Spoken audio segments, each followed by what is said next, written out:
भगवान शिव के ज्योतिर्लिंगों के अवतार का वर्णन है। सौराष्ट्रे सोमनाथश्च श्रीशैले मल्लिकार्जुनः उज्जैन्यां महाकाल ओंकारे चामरेश्वरः केदारो हिम्बत्पृष्ठे डाकिन्यां भीमशंकरः वाराणस्यां च विश्वेशत्रम्बको गौतमी तटे वैद्यनाथश्चिता भूमौ नागेशो दारुकावने सेतुबंधे च रामेशो घुष्मेशश्च शिवालये। ये भगवान शिव के 12 अवतार हैं। इनमें प्रथम अवतार सोमनाथ ज्योतिर्लिंग के रूप में है। इस रूप में दक्ष प्रजापति ने चंद्रमा को शाप दे दिया था, तुम अपनी 27 पत्नियों में से रोहिणी से अधिक प्रेम करते हो, विषम व्यवहार है तुम्हारा, जाओ तुमको राजयक्ष्मा हो जाए, टीवी हो जाए। बेचारे बहुत पीड़ित होने लगे टीवी के कष्ट से, राजयक्ष्मा से, तपेदिक से ब्रह्मा जी की शरण में गए। ब्रह्मा जी ने प्रभासक क्षेत्र में भगवान शिव की उपासना का उपदेश किया। भगवान शिव ने कृपा करके इनकी रक्षा कर ली। आज भी भगवान शिव सोमनाथ महादेव के रूप में विराजमान हैं। बोलो सोमनाथ भगवान की जय। ये 12 ज्योतिर्लिंगों में प्रथम ज्योतिर्लिंग हैं। दूसरे ज्योतिर्लिंग मल्लिकार्जुनम हैं। इनका श्रीशैल पर अवतार हुआ है। कार्तिकेय जी को मनाने के लिए भगवान शिव वहां प्रकट भये हैं। यहाँ मल्लिका भगवती पार्वती का नाम है, अर्जुन भगवान शिव का नाम है। मल्लिकार्जुन इस नाम से भगवान प्रकट हुए और उनके दर्शन से संपूर्ण पाप नष्ट हो जाते हैं। तीसरा अवतार महाकाल के रूप में उज्जैनी में रत्नमाला निवास पर और एक ब्राह्मण द्वेषी दूषण नाम के असुर को भस्म करके भगवान शिव ने अवतार ग्रहण किया। वो भगवान का महाकाल अवतार है। बोलो महाकालेश्वर भगवान की जय। भगवान शिव का चौथा अवतार नर्मदा तट पर ओंकार पर्वत जो विंध्यगिरि का शिखर है उसमें ओंकारेश्वर रूप में अवतार है। वहां 2 रूपों में भगवान शिव हैं। नर्मदा जी के इस पार अमलेश्वर और उस पार में ओंकारेश्वर, मध्य में ओंकारेश्वर। तो ओंकारम अमलेश्वर, ममलेश्वर नहीं है, ओंकारम अमलेश्वरम। वो ओंकार हैं और ये अमलेश्वर हैं, 2 मिलाकर एक ही हैं।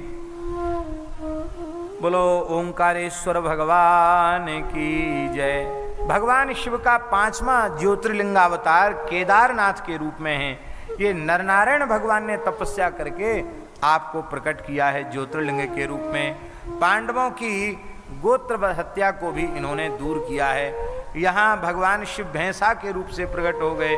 भीमसेन ने पकड़ लिया तो पृष्ठभाग यहाँ है, मस्तक भाग जो है पशुपतिनाथ में उनका मस्तक है। इसलिए केदारनाथ के 5 केदार हैं और पूरा दर्शन का पुण्य जब केदारनाथ दर्शन के बाद पशुपतिनाथ जी का दर्शन हो जाता है तब उनका दर्शन पूर्ण माना जाता है। बोलो केदारनाथ भगवान की जय। भगवान शिव का 6ठा ज्योतिर्लिंग अवतार भीम शंकर है। यहाँ भीम नामक असुर का वध करके भगवान शिव ने और दर्शन दिया है। बोलो भीमा शंकर भगवान की जय। डाकिनी स्थान में वे आज भी विराजमान, डाकिन्याम भीम शंकरम। विश्वनाथ रूप से भगवान काशी में अवतरित हुए हैं और लिखा सर्व ब्रह्मांड रूपश्च भुक्ति मुक्ति प्रदो मनो। ये विश्वनाथ शिवलिंग पूरे ब्रह्मांड का स्वरूप माने जाते हैं, भोग और मोक्ष दोनों प्रदान करने वाले हैं। यहाँ लिखा है कि भैरव जी सबसे पहले नित्य विश्वनाथ भगवान का पूजन करते हैं। राम नाम सुना करके मरने वालों को राम तारक का उपदेश करके भगवान शिव मोक्ष प्रदान करते हैं। भगवान शिव का 8वां ज्योतिर्लिंग त्र्यंबकेश्वर महादेव है। महर्षि गौतम की प्रार्थना पर भगवान शिव ज्योतिर्लिंग के रूप में प्रकट हुए हैं। इनके दर्शन से संपूर्ण कामनाएं पूर्ण हो जाती हैं। बोलो श्री गौतमेश्वर महादेव की जय। बोलो श्री त्र्यंबकेश्वर महादेव की जय। श्री गोदावरी गंगा की जय। भगवान शिव का 9वां ज्योतिर्लिंगावतार वैद्यनाथेश्वर है। रावण को भगवान शिव ने कृपा करके आत्मलिंग दिया था और रावण उसको लेकर के चला। ठाकुर जी जाना नहीं चाहते थे लंका, बोले तुम जहाँ कहीं बीच में रख दोगे वहाँ से आगे बढ़ेंगे नहीं। एक ग्वारिया वहाँ गैया चरा रहा था, बोले लो ये शिवलिंग रखो, तब तक मैं हाथ पैर धो के आता हूँ, लोक शंका करके आता हूँ। अब रावण ने उठाया तो शंकर जी उठे नहीं, आज भी वहीं विराजमान है। बोलो भोले बाबा की, वैद्यनाथ महादेव की जय। 10वां ज्योतिर्लिंग नागेश्वर रूप से है, जो दुष्टों का दमन करने वाला है। ये दारुक नाम के राक्षस को मार करके वैश्यों के स्वामी सुप्रिय की रक्षा इन्होंने की थी। ये भगवान ज्योतिर्लिंग रूप से विराजमान है। बोलो नागेश्वर महादेव की जय। 11वें ज्योतिर्लिंग के रूप में भगवान श्री राम ने रामेश्वर महादेव को विराजमान किया है। रामचंद्र प्रिय करो राम संस्थापितो मुने। बोलो श्री रामेश्वर भगवान की जय।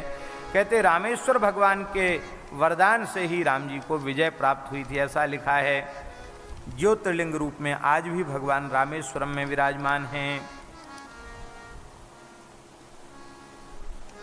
यहां महाराज जी लिखा है कि रामेश्वर की महिमा कोई वर्णन ही नहीं कर सकता, ऐसा लिखा है शिव पुराण में। रामेश्वर से महिमात भूतो भुवि चातुला, इस धरती पर अतुलित महिमा है, वर्णन कोई कर ही नहीं सकता, इतनी महिमा है। क्यों न हो, साक्षात मर्यादा पुरुषोत्तम भगवान श्री राम ने अपने करकमल से विराजमान किया है। ये संपूर्ण मनोरथ को पूर्ण करते हैं।